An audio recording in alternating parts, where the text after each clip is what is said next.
So I am here in Buckley, Washington. Not exactly a small city, nowhere near a large city, but it has something pretty cool. Now this is their Veterans Memorial, and what you can't see is that there's actually a huge long strip that goes both that way, and this is pretty much the start of it, but there's tons. Its museum is down there, its memorials are down there, a lot of really cool stuff, but I'm here to look at this. So let's go check it out. So the Buckley Veterans Memorial is divided kind of into three parts. You have this large totem pole here, but you also have this remembrance wall here. Now it is kind of, like I said, in the middle of where you have a state road there and you have a city road over here. But this is where it kind of starts. It's the first part of it, where you can see that people can purchase bricks in memory of those, or for yourself, doesn't matter which.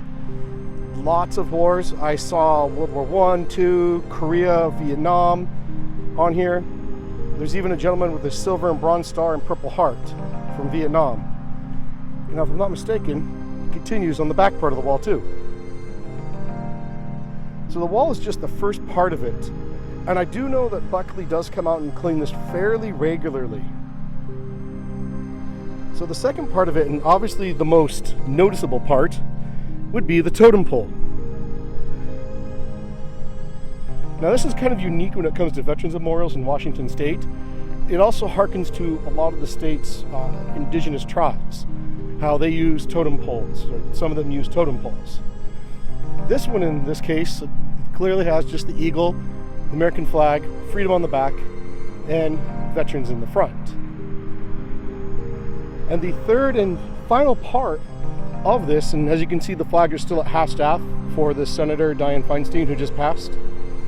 The third part of it is this. Now first time I was out here, this wasn't here. So you now have rocks representing the branches of service. You have the Army, go Army, be Navy, always. Marines, the Navy, Air Force, and the Coast Guard. Now this, I do know, was built, ordered, and ready to be in place before the Space Force became into existence. Well, one could argue by having the Air Force, you have the Space Force. So there you have it. You have yet another amazing Veterans Memorial here in Buckley, Washington. Until next time, happy wandering.